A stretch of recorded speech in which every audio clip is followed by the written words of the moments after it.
en breve, en vivo, al candidato de Morena, Movimiento de Regeneración Nacional, Pablo Sandoval Ballesteros. Él es el candidato de Morena al gobierno del Estado mexicano de Guerrero. Ustedes saben, Ayotzinapa, Néstor Salgado, tantas y tantas cosas que son epicentro de impunidad, de corrupción, de asesinatos, etcétera, precisamente en Guerrero. Vamos a tener pues a Pablo Sandoval en breve, en vivo. Por acá anda don Ricardo Gómez. Sería interesante hablar con Ricardo Gómez de toda esta bronca de la FIFA, ¿verdad? A Maradona lo trataban de loco y ya ven, ya va saliendo el parche de toda esta corrupción de la FIFA, etcétera, de blanqueo de dinero, arreglo ahí para ver quién transmite los partidos de fútbol, todos estos negocios, pero ya lo abordaremos en otra ocasión, el tema de toda esta corrupción de la FIFA. Pero vamos a lo que les estaba yo planteando. Nadie ignora, quien esté informado sobre lo que está ocurriendo en México, pues nadie ignora lo que pasó con los 43 estudiantes de la Normal de Ayotzinapa. No se trata nada más de los 43 estudiantes, hay todo un contexto, y está Tlatlaya, y está también Apatzingán, y están muchísimas otras cosas que en México se han venido acumulando, que por lo tanto yo les he dicho en otras ocasiones, parafraseando lo que alguna vez dijo un presidente mexicano, José López Portillo, pero vaya, lo repito con otro espíritu: México de norte a sur y de este a oeste está crucificado, y ustedes lo están viendo, a pesar de que los gobernantes digan lo contrario. En este momento México se encuentra en una encrucijada de su historia, sin duda. Y dentro de esa encrucijada hay muchas personas de buena fe que dicen: votar en México en las próximas elecciones es avalar un sistema corrupto, es legitimar lo que han sido fraudes electorales, etcétera, etcétera. Entre ellos está, por ejemplo, el poeta Javier Sicilia. Hay muchas personas honorables que así lo están pensando. Otras que dicen no. ¿Cómo es posible que mientras en otras áreas del mundo, recientemente, por ejemplo, en España, en varios países latinoamericanos, Ecuador, etcétera, a través del sistema electoral, teniendo en contra los medios de comunicación, teniendo en contra, por ejemplo, el Congreso ecuatoriano, no me dejará mentir por acá don Ricardo Gómez, que es ecuatoriano, se han logrado cambios, aunque a muchos no les gusten, cambios importantes en Bolivia, en Ecuador, etcétera, a través de la cuestión electoral. Entonces, ¿cómo despreciar una cuestión electoral para un cambio en México? Bueno, y en ese sentido tenemos una encrucijada. Y conozco gente de buena fe en ambos puntos de vista. Otros, quién sabe, otros pudieran ser quinta columna. ¿Saben lo que es quinta columna? Un concepto que se acuña en la Guerra Civil Española, de infiltrados, etcétera, que se presentan con una cara cuando que en realidad es otra. La quinta columna pues estaban apoyando al dictador Francisco Franco, que estaba tomando por asalto la República Española. Bueno, entonces México está viviendo una situación sumamente delicada. Algunos analistas, de hecho, consideran, por ejemplo, lo he escuchado de Carlos Facio, que escribe en La Jornada, decir que Ciudad Juárez fue una especie de laboratorio medio satánico de muerte, y que se ha venido desparramando todo esto al resto del país. Tenemos ya en el Estado de México, que fue gobernado por Peña Nieto, feminicidios, etcétera. Bueno, pero para nadie es ajeno lo que ha ocurrido últimamente en el Estado mexicano de Guerrero. Y de repente resulta que hay un hombre que surge a la candidatura también por una coyuntura muy especial. Él se llama Pablo Amílcar Sandoval Ballesteros. Entonces resulta que él es economista con estudios de posgrado en Yale. Órale, ahorita le voy a preguntar, porque yo digo que la Universidad de Yale y huele a Bush, ¿no? Y huele a muchas otras cosas más que dicen los que saben, porque yo no sé. Ahorita le voy a preguntar a Pablo si mientras él estuvo ahí nunca lo quisieron convocar allá para esas sociedades raras de los huesos y las calaveras. Bueno, el caso está que Pablo, candidato al gobierno de Guerrero, economista en la Universidad Nacional Autónoma de México, y cuenta con estudios, ya les decía, de posgrado allá en Yale, donde estudiaron los Bush. Huele a azufre, dijo por ahí alguien. En el sector público, Sandoval Ballesteros se ha desempeñado como director de control y evaluación en el gobierno del Distrito Federal y formó parte del Consejo de Asesores de Andrés Manuel López Obrador en 2003, cuando este era el jefe de gobierno. En Guerrero, este candidato de Morena ha fungido como delegado nacional del CEN del PRD, al que ahora critica en la campaña para el gobierno de la entidad en 2005, así como integrante del Comité Ejecutivo Nacional de ese partido hasta el 2008. Durante la campaña presidencial desde 2006 fue coordinador de Andrés Manuel López Obrador para el estado de Guerrero. Y en 2012 se integró a la Coordinación Nacional de Atención de Organizaciones Civiles. En ese año, Sandoval Ballesteros denunció irregularidades en la campaña presidencial y aportó pruebas. El 14 de diciembre de 2014 fue electo promotor de la soberanía nacional de Morena en Guerrero. Pablo Sandoval Ballesteros forma parte de una dinastía de políticos y luchadores sociales guerrerenses. Déjenme decirles que su padre, Pablo Sandoval Ramírez, fue el primer militante de un partido de izquierda en ocupar la presidencia de la Cámara de Diputados, mientras que su abuelo, Pablo Sandoval Cruz, destacó como luchador social en Guerrero. Pablo Sandoval, muy buenas noches y repito, gracias por aceptar esta entrevista que desgraciadamente tuvimos que posponer. ¿Cómo estás? Muy buenas noches. Al contrario, pues con muchísimo gusto de poder platicar ahora sí con todo tu auditorio. Estoy muy contento y muy orgulloso de esta entrevista, no solamente por el medio, sino también por ti. Me da mucho gusto poder tener este intercambio, esta entrevista y este acercamiento con tu auditorio. Pues al contrario, muchas gracias.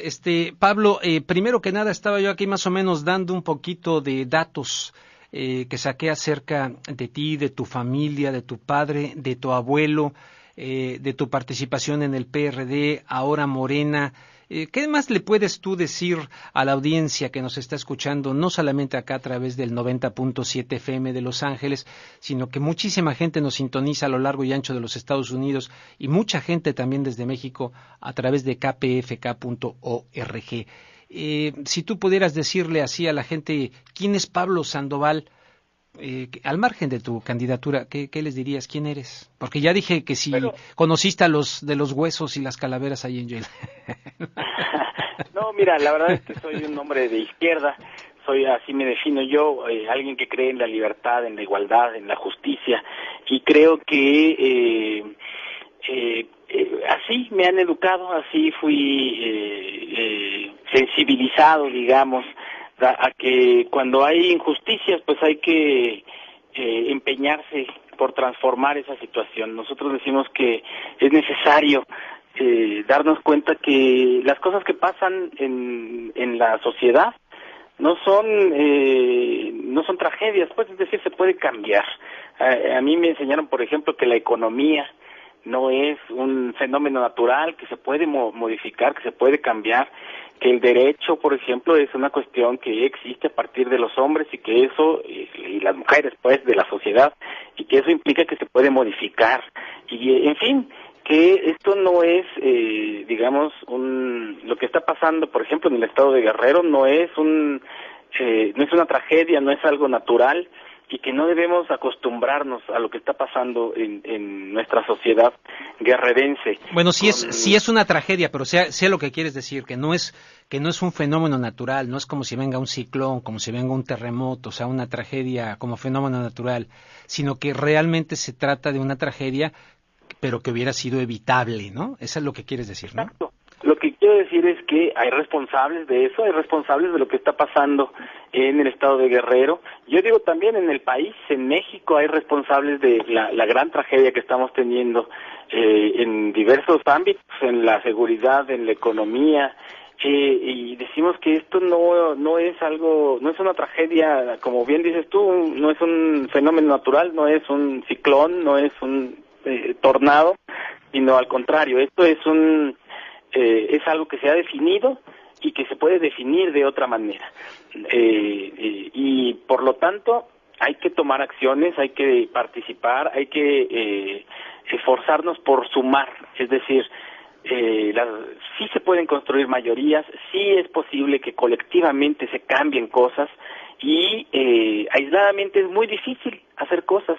A este sistema que se está imponiendo le es muy fácil imponerse contra los individuos, pero contra los colectivos, contra las sociedades, nosotros decimos no se puede. Cuando el pueblo se une, cuando el pueblo decide cuál va a ser su destino, cuál va a ser su futuro, eso no se puede modificar, es decir, no se puede, ¿cómo decírtelo?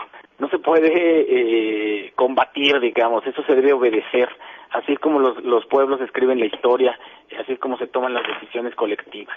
Entonces nosotros decimos eso, es necesario en este momento para Guerrero decidir juntos, decidir colectivamente las mayorías qué es lo que queremos. Y aquí eso es a lo que estamos llamando a los guerrerenses, a que decidamos juntos el futuro del Estado de Guerrero.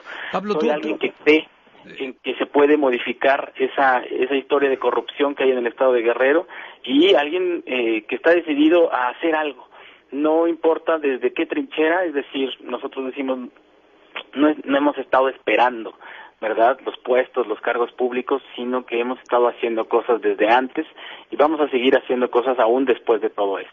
Tú vienes, Pablo, del Partido de la Revolución Democrática, que muchos, yo personalmente no, pero muchos creyeron en su momento que era la reserva moral política de México, y muchos, ahí sí incluido yo, vemos que evidentemente no fue así. Tú has comentado que el Partido de la Revolución Democrática, del cual fuiste parte, ya tuvo su oportunidad para gobernar y hoy toca a la verdadera izquierda, son palabras tuyas, verdadera izquierda, que está representada en Morena. ¿Cómo convencer a tantos mexicanos legítimamente desencantados de la política y de los políticos en general, aunque haya diferencias, que yo sí lo creo que las hay?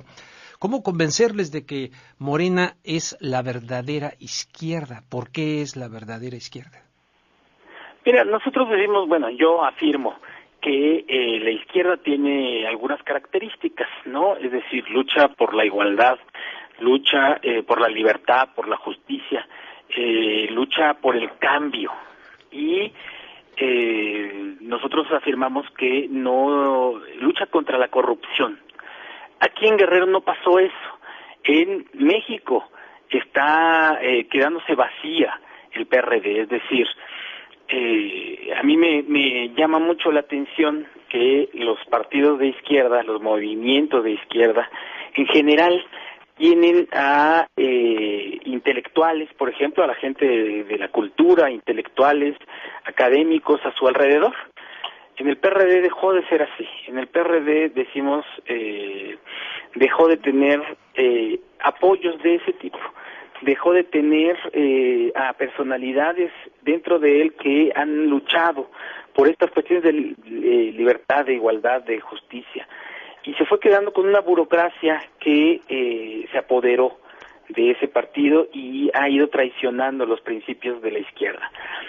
Tienes razón, mucha gente creímos en ese proyecto, mucha gente apostamos a que el cambio podría ser a partir de ese partido, pero en los últimos años, desgraciadamente, te insisto, es una burocracia, es como una que se ha metido a negociar con el gobierno, que se ha vinculado últimamente, digamos, al gobierno de Peña Nieto, pero aún antes a negociar con Felipe Calderón,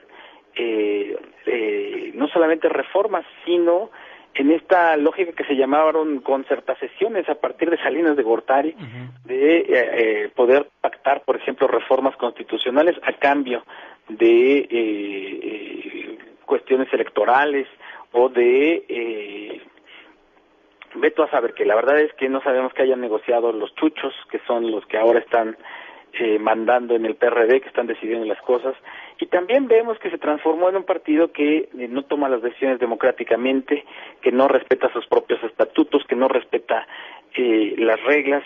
Yo digo, es algo triste, porque el PRD se convirtió en aquello contra lo que luchaba, es decir, luchaba contra los fraudes electorales, ahora comete fraudes electorales, luchaba contra el autoritarismo, contra los caciques, luchaba contra el abuso del poder desde el gobierno federal y los gobiernos estatales, y ahora él que tiene gobiernos pues abusa de esta manera. Vemos cómo eso ha pasado no solamente en Guerrero, ¿no?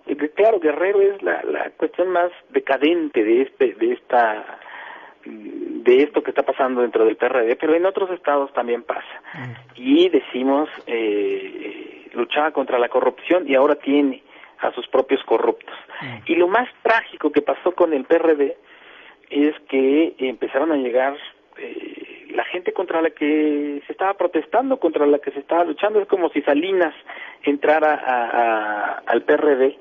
Eso pasó en Guerrero. Entraron los caciques, entraron al PRD y a mandar dentro del PRD. Entonces, decimos desde hace varios años, cuando menos desde 2011, yo creo que un poco antes, el PRD ya no tenía viabilidad, no tenía, porque en Guerrero, por ejemplo, postuló a uno de los caciques priistas, que es Ángel Aguirre Rivero, y ahora mismo, hace unos días, se ha mostrado el pacto que tiene el PRD con Rubén Figueroa, que es como el cacique de caciques en Guerrero, el Pablo, responsable de la matanza de Aguas Blancas. De Aguas Blancas, sí, yo cubrí muchísimo de eso. Pablo, ¿cómo llegas tú a la candidatura de Morena al gobierno de Guerrero? Porque hay quien dice, Pablo Sandoval llega como candidato por accidente y justamente por el tema de los 43, es decir, dicen, el candidato natural era Lázaro Mazón. Pero cuando se da esta cuestión de los 43 en Ayotzinapa y se descubre o se sale a la luz que Lázaro Mazón tenía vínculos, de hecho él reconoció, con Abarca, el alcalde de Iguala, entonces Morena opta por Pablo Sandoval. ¿Qué le dices tú a la audiencia? ¿Cómo llegas a la candidatura de Morena? Que muchos han cuestionado los métodos también de Morena, inclusive Julio Hernández en Astillero, en La Jornada, etcétera, ¿no? Mira, hay una realidad que es que la desaparición de los 43 estudiantes de Ayotzinapa modificó todo el escenario político en Guerrero. Yo afirmo que en el país, pero en Guerrero contundentemente. Todos los candidatos de los partidos se modificaron. Es decir, en el PRD había un candidato ya definido y se modificó. Salió ese candidato y entró una candidata distinta. En el PRI también había un favorito y se modificó. En Morena había una, ¿cómo se dice? La promoción, se le llama el responsable de la promoción de la soberanía nacional, que era Lázaro Mazón. Y después de esto, obviamente, él sale afectado en sus preferencias, etcétera, ¿no? Entonces, hay una renovación, digamos, en Morena, una desvinculación de diversos liderazgos con él, y hay un planteamiento hacia mi candidatura. A mí me pareció algo estupendo, un honor poder encabezar estos esfuerzos de Morena, porque es un partido nuevo, como lo sabemos, es un partido que acaba de obtener su registro, un partido que va a demostrar qué es lo que plantea, cómo está hecho, quiénes son los que militan ahí por primera vez. Se quiere diferenciar evidentemente de lo que ha representado el PRD, de esta debacle que hubo en el PRD. Yo digo, esa debacle tiene que ver específicamente también con Ayotzinapa. Te decía hace un momento, el PRD se convirtió contra lo que luchaba porque ahora está justificando, o estuvo justificando, a los gobernantes que estuvieron vinculados con la desaparición de los estudiantes. Entonces, eso ya no es posible tolerarlo, ¿no? Y entonces decimos nosotros, hay una situación en el estado de Guerrero muy específica en torno a los candidatos. Yo digo, nosotros tenemos en Morena esa oportunidad, digo yo, que es transformar el estado de Guerrero, llevarlo hacia otro lugar, porque la gente se da cuenta. Obviamente el pueblo de Guerrero, el pueblo en general de México es inteligente, no sabe lo que está pasando, y aquí lo que pasó es que ese gobierno estaba vinculado con el gobierno de Abarca, estaba vinculado con cuestiones del crimen organizado, el gobierno del estado estaba vinculado con la corrupción y quería solapar a este gobierno de Abarca, y yo digo, incluso hay más vínculos que se tienen que investigar en torno a todo esto.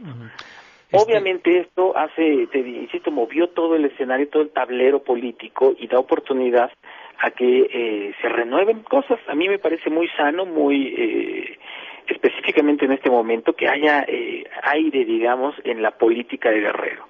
En ese escenario es que se da esta oportunidad y yo evidentemente tomo ese desafío porque es un gran desafío y yo insisto en que es una gran oportunidad porque el Estado de Guerrero está en una situación límite por todo esto. La pobreza, la marginación, el analfabetismo, obviamente la violencia y lo que pasó con los estudiantes de Ayotzinapa, pero lo que pasa con los presos políticos, con la organización de la gente que se está viendo reprimida por un gobierno autoritario. Y mi diagnóstico es que estamos en una situación límite y que el pueblo de Guerrero tiene que construir una salida. Yo apuesto porque esa salida sea una salida pacífica, sea una salida que podamos canalizar por la vía de Morena y que podamos construir una nueva realidad, un nuevo pacto social, digo yo, que tengamos leyes diferentes y que por primera vez tengamos un gobierno popular, un gobierno que implique cuestiones distintas, que pueda establecer mecanismos en los que el pueblo tenga poder. Esto no es algo extraordinario, esto pasa en países democráticos, esto pasa en lugares, por ejemplo, donde están aprobadas cuestiones de democracia directa, de democracia participativa. Nosotros tenemos propuestas en torno a eso, tenemos propuestas en contra de la corrupción, en contra de lo que ha estado pasando en el Estado de Guerrero. Ya que mencionas esto, Pablo, perdón que te interrumpa, ya que mencionas esto, hay mucha gente, te repito, mucha gente en México que está desencantada, que no cree. Acá en los Estados Unidos hay mucha gente que va a Michoacán, aquí hay creo que 2 millones de michoacanos, por ejemplo, ¿no? Hay mucha gente de Guerrero, van a sus estados y están verdaderamente ya asqueados de la cuestión de lo que está pasando en México. Y de repente, hace poco vino por acá a Los Ángeles un regiomontano, Gilberto Lozano, que si bien es cierto surge de las estructuras empresariales de Monterrey y que de hecho estuvo allá como oficial mayor de la Secretaría de Gobernación de Vicente Fox y luego despotricó en contra de Vicente Fox y que ahora está hablando de un Congreso Ciudadano, etcétera, y que él toma el ejemplo de Cherán en Michoacán él le llama tenemos que cheranizar México. Suena muy padre, ¿no? Tenemos que desparasitar México porque está lleno de parásitos que viven en la política y que llegan a vivir a través del voto como parásitos del presupuesto y luego traicionan a la sociedad, etcétera. Te quiero poner un fragmentito de lo que me dijo aquí en una entrevista ante estos mismos micrófonos. Él dice, no hay que votar, no hay que ir a votar, ya sea votar por ti, votar por el que sea. Particularmente yo noté que se tira duro en contra de Morena. Te quiero poner un fragmento de lo que dijo aquí y me gustaría algún comentario tuyo al respecto. Vamos a escucharlo. La verdad es que ha sido un juego de palabras para dividir a los mexicanos, distanciarlos por ideologías. Ahí en ese sentido me gusta mucho la ideología que yo he visto como más sabia, la que tienen en Cherán, Michoacán. No somos ni de derecha ni de izquierda, somos de sentido común. Y en ese sentido no meternos en un cuadrito que nos hace pelearnos a unos contra otros. Como hoy los partidos nos pasan. Bueno, ahí está lo que opina este hombre de los partidos. Muchas personas en México se hacen eco de esta manera de pensar. ¿Tú qué dices? Acerca de esto, vi incluso algunas partes de la entrevista. Y fíjate que a mí no me convence mucho esa posición, primero porque creo que debemos de rescatar el país, es decir, que debemos rescatar lo que sí funciona en el país y, bueno, más bien regresar a lo que funciona en el país. O sea, ahorita yo veo un país con instituciones dinamitadas, con el pacto social que nos unía a los mexicanos dinamitado. Y por ejemplo, digo que hay una tendencia a desprestigiar, por ejemplo, al Congreso. A mí me parece que uno de los principales herramientas que podría tener la ciudadanía sería precisamente el Congreso y el fortalecimiento del Congreso para que tuviera poder y frenara al Poder Ejecutivo. Yo creo que es una de las cosas republicanas que deberían funcionar, es decir, un equilibrio de poderes, ¿no? Esta lógica republicana del liberalismo del siglo XVII, que era que el poder frene al poder, ¿no? Del XVI, del XVII, que era que viene la Revolución Inglesa, la Revolución Francesa, que es un Congreso fuerte que detenga al Poder Ejecutivo y que le pida cuentas y que lo limite. Y eso no funciona en México. El Congreso está sometido al Poder Ejecutivo en el nivel federal y obviamente en los congresos de los estados. Y yo afirmo que debe funcionar el Poder Ejecutivo, que se debe revalorar y que se le deben dar instrumentos para que cuestione al presidente de la República y lo detenga en cualquier caso de abuso del poder. Pues me parece que no... que desprestigiarlo, que decir, no, pues es que esto no sirve para nada, las elecciones no sirven para nada, entonces lo único que hace es hacerle un juego al sistema de partidos, a que la gente anule sus votos y que obviamente los votos corporativos, los votos duros del PRI, del PAN, que ahora aprendió a hacer todo eso, y ahora con pena vemos que también el PRD está haciendo esos manejos, pues que llevan, ¿no?, a que ellos sean los que se mantengan, los que se sostengan. Pero entonces es como pedirle, Pablo, un poquito un acto de fe a la gente, ¿no? Porque tú mismo estás reconociendo todo este desencanto. Hubo gente del PAN que creyó en el PAN, que lo veían, y llegó el señor Fox, el señor Calderón, y la docena trágica, tremendo. Mucha gente creía en el PRD y tú mismo estás diagnosticando. Entonces, Morena como tal es un partido nuevo, aunque hay caras conocidas, empezando por Andrés Manuel López Obrador. Entonces es un poco como pedirle a la gente un acto de fe, ¿no? Como que no hay en qué sustentarlo, o sí, de cuánto estuvo. Oye, tengo que hacer una pausa. Estoy hablando con Pablo Sandoval Ballesteros, candidato de Morena al gobierno de un estado clave, sin duda, en México, que es el estado de Guerrero, donde han ocurrido tremendas tragedias, tremenda impunidad, como decíamos, no tragedias naturales, sino que pudieron haber sido evitadas si no estuviéramos viviendo en México, donde la impunidad reina y la corrupción reina. Entonces, esto es KPFK desde Los Ángeles, California. Estamos en el 90.7 FM, en el 98.7 FM de Santa Bárbara y a nivel global a través de www.kpfk.org. Si me permiten, hago una pausa y regreso. No, continúo. Bueno, me dice acá que continúo.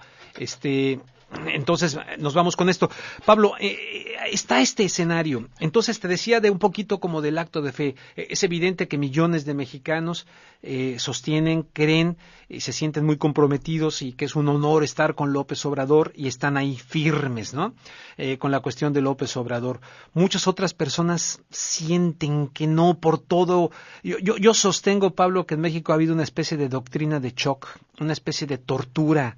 Y todas estas noticias constantes, mientras todo esto está ocurriendo en el país, el poder está haciendo de las suyas y México prácticamente ya ha quedado amarrado, atado dentro del marco de la globalización al papel que le fue designado y que la clase política mexicana aceptó para México, que es la desnacionalización de México, privatizar absolutamente todo, hasta el agua de lluvia si nos descuidamos, hasta el aire si nos descuidamos.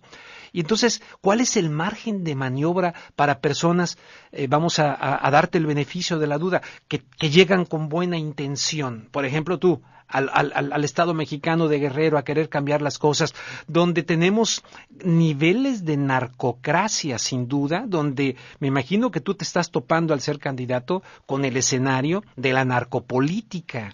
Y mucha gente está consciente de eso y parece ser que no ve la luz al final del túnel para México. ¿Me explico, Pablo?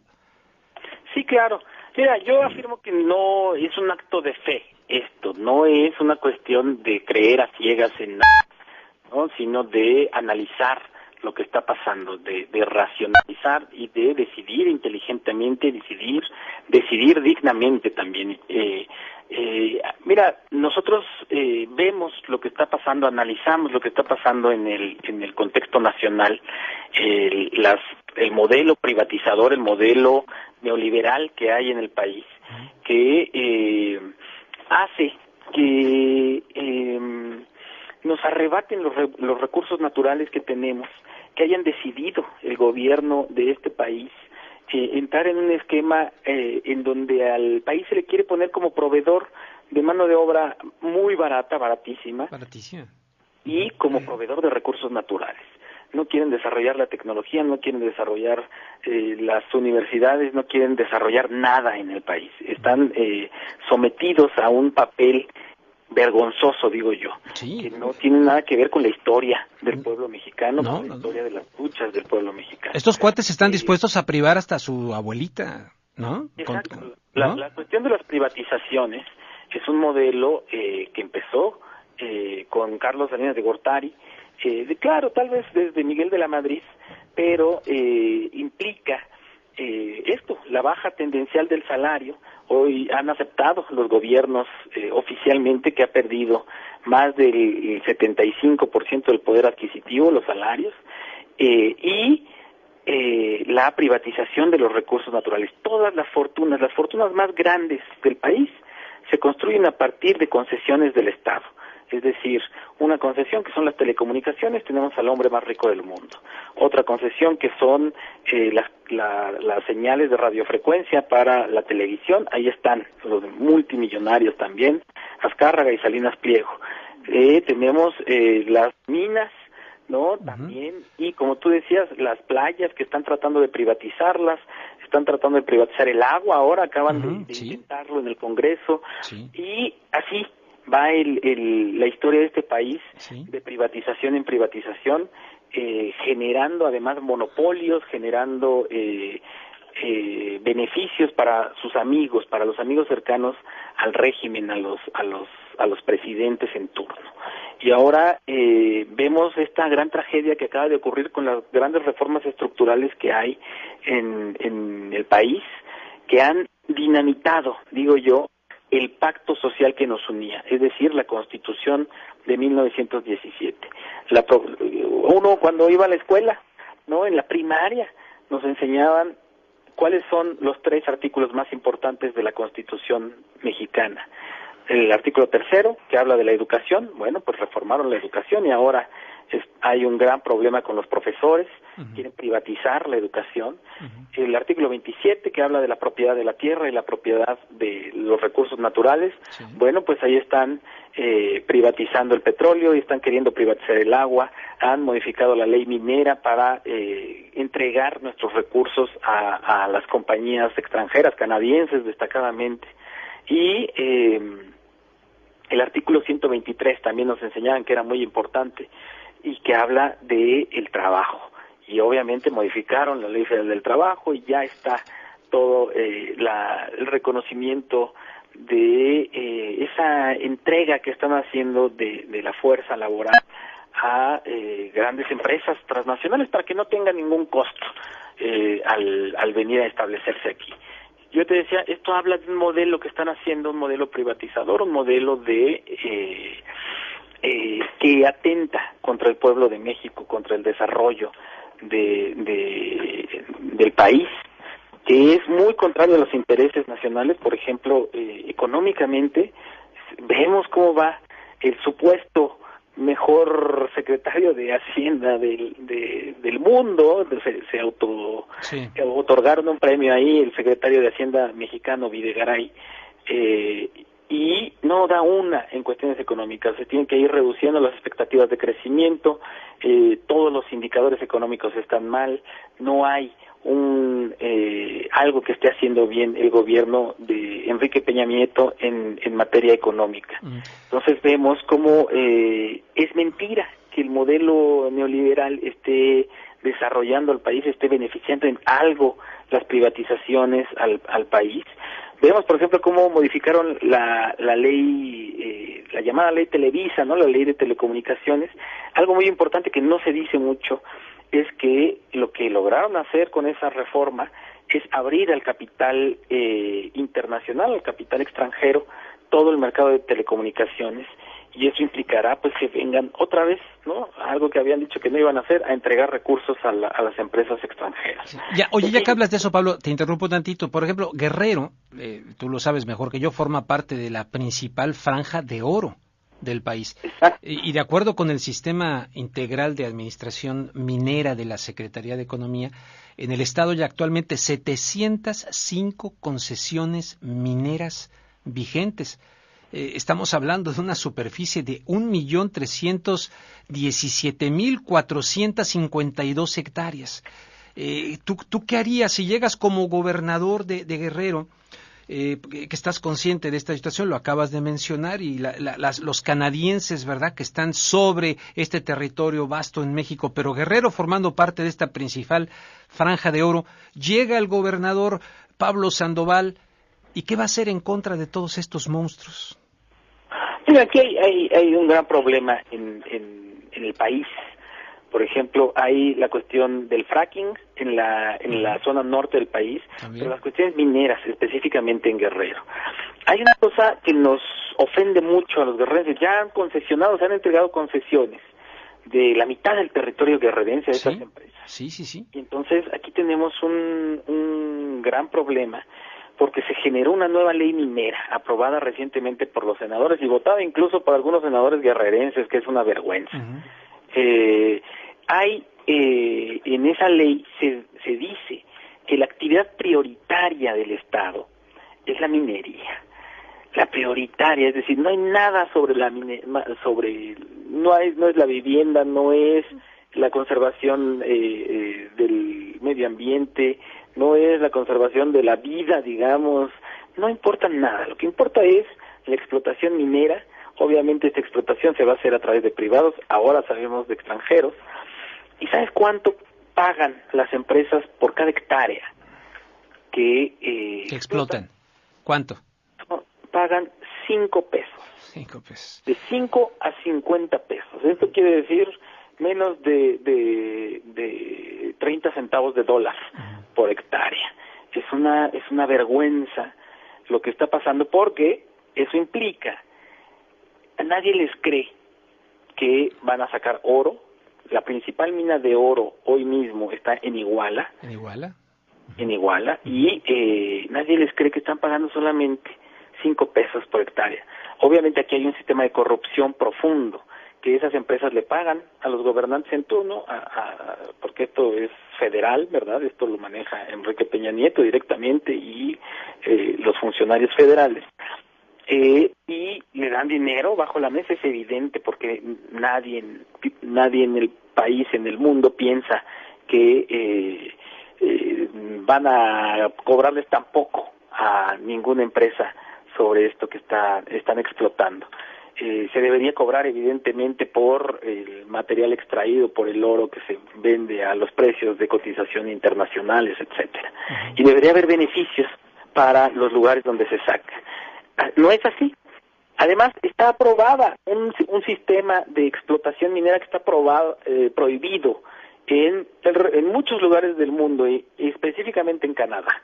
No se puede explotar a tajo abierto, como se dice, a cielo abierto, donde lo que hacen es hacer un cráter en la tierra, echar todo a unas trituradoras, a unas revolvedoras, se le echa agua, se le echan metales pesados, se le echan químicos por lixiviación, le dicen, sacar los metales preciosos y dejar todo lo demás contaminado, lo cual causa muerte, causa enfermedades como el cáncer, causa enfermedades en los animales, deja los suelos estériles y dejan muerte y destrucción donde van pasando. Eso está pasando en Sudamérica, están pasando en muchos lugares, y nosotros vemos que eso quieren hacer aquí en Guerrero, y ya lo están haciendo de hecho en esta mina que te comento aquí en Iguala.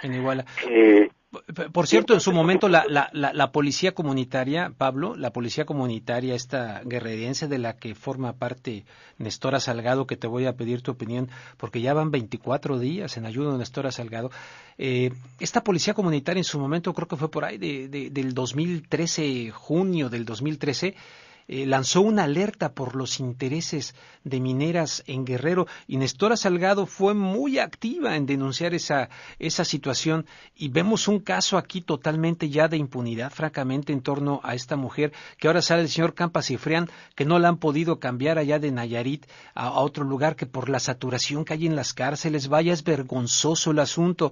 Tú has dicho que si llegaras al gobierno, uno de tus primeras medidas sería la liberación de Nestora Salgado. ¿Está dentro de tu ámbito eso? Mira, aquí hay una cuestión en el caso de Nestora Salgado que implica una venganza del gobierno de Guerrero específicamente, lo cual es algo vergonzoso lo que está pasando con Nestora, porque ella obviamente no cometió ningún delito. Ella estaba actuando como una autoridad que está reconocida en las leyes del Estado de Guerrero por la ley 701 como una autoridad. Detuvo a alguien, en torno a esto lo metió a la cárcel comunitaria y la acusan de secuestro. De secuestro, sí. Entonces es un absurdo, y el Poder Judicial Federal le dio un amparo para liberarla, porque es obvio que eso no es un delito federal, está basado en una ley en el Estado de Guerrero, y lo reconoció la Procuraduría General de la República, y retiró los cargos. Pero en el caso del gobierno del Estado no lo ha reconocido, ya ha seguido con esto. Y entonces aquí la cuestión es que Nestora detuvo a alguien que estaba vinculado con el poder estatal, ¿verdad?, con el gobierno, y entonces lo que están haciendo es vengarse de ella con todo esto. Ahora solamente hay una orden de aprehensión que tiene que ver con el gobierno del Estado, con el poder estatal. Entonces yo digo, eso tiene que retirarse esos cargos por parte del gobierno del Estado, y dejar que liberen a Nestora. Nosotros nos hemos comprometido a que el primer día de gobierno quitaremos esos cargos para que pueda ser liberada Nestora. Ahora mismo hemos exigido que la liberen. El gobierno del Estado podría hacerlo ya mismo. Y, por ejemplo, ahora en este trámite que están haciendo sus abogados para que salga de un penal de máxima seguridad, sí, vemos cómo la esposa de Abarca no está en un penal de máxima seguridad, sí, pero a Nestora sí la tienen en un penal de máxima seguridad. A la otra señora la trataban con mucho cuidado, mucho respeto, y a Nestora la tratan como si fuera la peor de los delincuentes. Decimos, esto es algo indigno incluso inhumano. Nos hemos solidarizado con la lucha de Nestora, estamos preocupados por su salud ahora mismo, y estamos exigiendo que se le libere.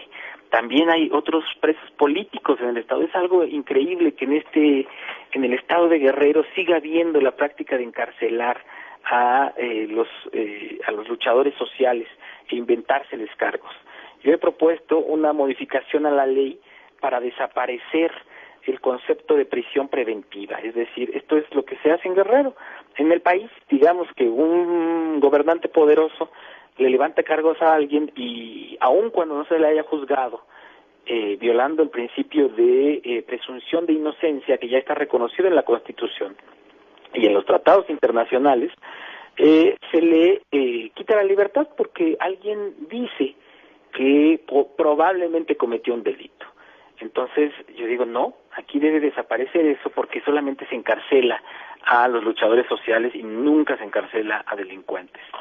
Entonces, bueno, queremos que no se repita, queremos que se le libere, pero que se le resarza, y que además la policía comunitaria, yo me he comprometido también a que se le reconozca constitucionalmente como el cuarto nivel de gobierno, porque el sistema comunitario no implica solamente a la policía, sino también a autoridades comunitarias, a un sistema de organización comunitaria que implica educación, por ejemplo, que implica una universidad intercultural, que implica el reconocimiento de nuestros pueblos originarios, pueblos indígenas que se le ha llamado, pero son nuestros pueblos originarios que tienen una sabiduría milenaria, que tienen un sistema de justicia, este sistema de justicia que ha servido durante cientos de años. Y a diferencia del sistema de justicia occidental, es eficientísimo. El sistema de justicia occidental en México tiene una eficiencia del 3 al 5%. Es decir, de cada 100 delitos que se denuncian, solamente 3 o 5 acaban con alguna con una condena por parte de un juez. En el caso de el sistema comunitario es arriba del 90% su efectividad, y han bajado los índices delictivos en diversos lugares del estado de Guerrero. Yo digo que hay que respetar ese sistema, que tenemos que cuidar ese sistema, porque ahora mismo se le ha querido vincular, por ejemplo, con las autodefensas, y no es lo mismo. El sistema comunitario es muy distinto que las autodefensas, por ejemplo, que surgieron en Michoacán. Entonces, insisto, nosotros nos hemos comprometido con liberar a Nestora, liberar a los demás presos políticos y constitucionalizar a las autoridades comunitarias como el cuarto nivel de gobierno, después del gobierno municipal, y eso está funcionando más o menos en el estado de Guerrero. Hay comisarías donde se reconoce la autoridad comunitaria que existe en el estado.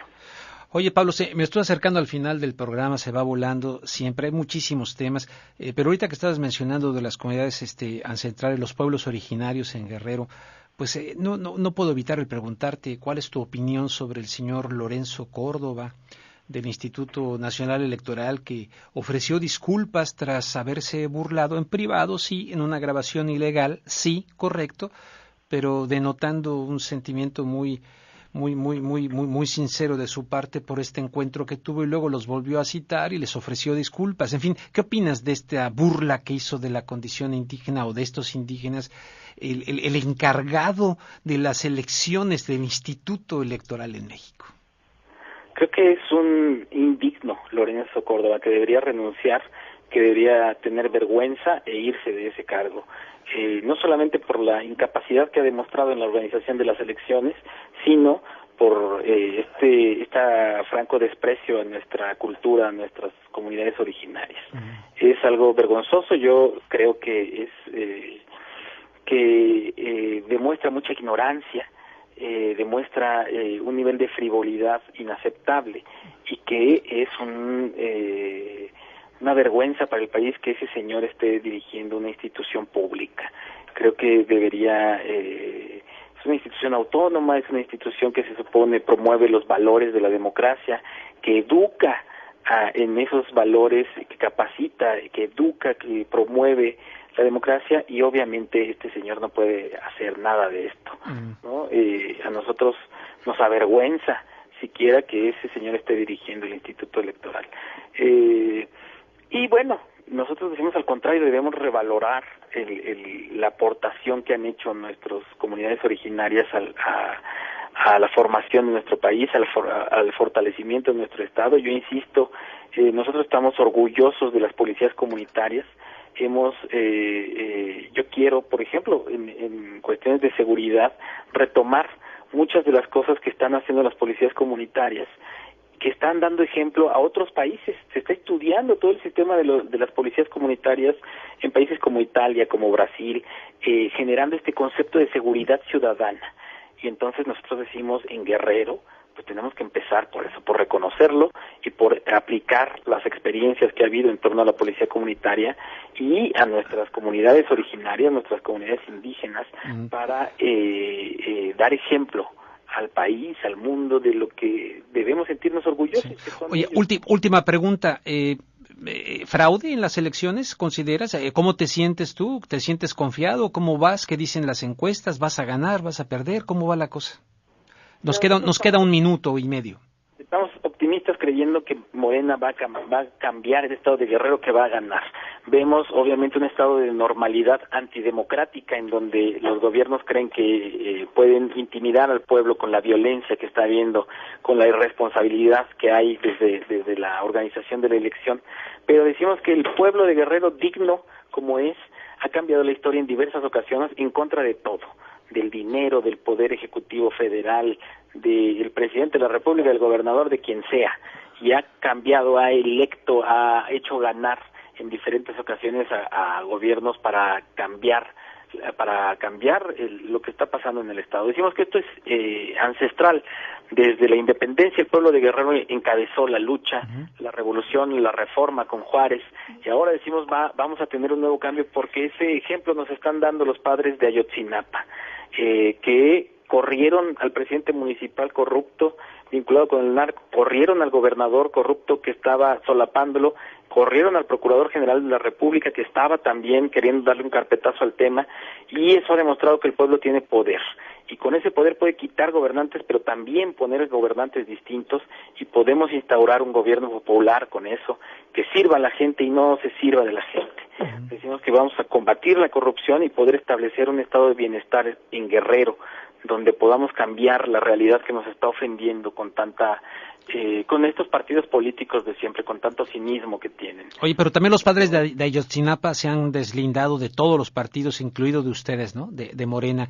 Hubo una propuesta de López Obrador para que les apoyaran, ellos dijeron no, y muchos de ellos también están en la cuestión de no apoyar a los partidos políticos.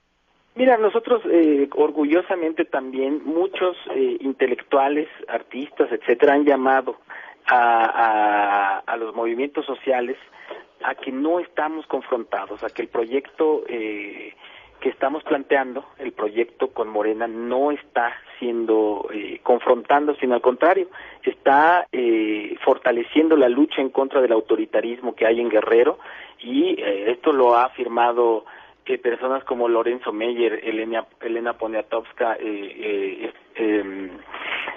Octavio Rodríguez Araujo, en fin, intelectuales y artistas que han estado viendo que es necesario este gran cambio en el Estado, pues, o sea, está Héctor Díaz Polanco, Joaquín Cosío, Rafael Barajas El Fisgón, Pigmenio Ibarra, John Ackerman, Jaime Avilés, Federico Campbell, Armando Bartra, Damián Alcázar, en fin, intelectuales de primer orden llamando a votar por Morena, porque lo que decimos es que hay una oportunidad histórica, porque es obvio que hay un colapso del PRD, es obvio que hay un colapso del PRI, y que la justicia no va a llegar con estos partidos. No podemos exigirles a ellos verdad, porque ellos no van a investigarse a sí mismos para declararse culpables. Decimos que esto solamente podrá ser posible con un gobierno popular, con un gobierno distinto, y en ese sentido es el ofrecimiento a los padres para que ellos propongan a un abogado de este movimiento de derechos humanos que hay en Guerrero, que son muy prestigiados y que son muy inteligentes, muy capaces, para que alguno de esos abogados de la confianza de los padres de familia pueda hacer la investigación en torno al caso de los desaparecidos de Ayotzinapa, encabezando la Procuraduría. Y los padres de familia, nosotros hemos tenido pláticas con diversos actores de estos movimientos sociales, y aún cuando ellos están llamando a no votar, nosotros hemos insistido en que es necesario que si existen estas elecciones, no vamos a dejar que el PRI o que el PRD pasen francos y que no haya que no haya nadie que se les enfrente. Nosotros queremos confrontar esas opciones, queremos darle una alternativa al pueblo de Guerrero para que en ese ámbito pueda optar por algo diferente, y que nosotros decimos, aún en ese terreno, en su terreno, con sus canchas, con sus jueces, con sus reglas, podemos ganarle en este momento a ese Estado, como tú decías, que ya ha estado hasta vinculado con el crimen organizado, que está vinculado con los grandes caciques de siempre, Pablo, y podemos hacer un gran cambio en el Estado de Guerrero. Pues ya nos vamos, Pablo, te quiero agradecer muchísimo. Ya les metieron también el partido de México-Brasil en pleno día de las elecciones, qué barbaridad, pero en fin. Pablo Sandoval, candidato de Morena al gobierno de Guerrero, agradezco mucho que expresaras tus puntos de vista ante estos micrófonos de KPFK acá en Los Ángeles, California. Muchísimas gracias. Hay rosas, voces y estrellas, son canciones y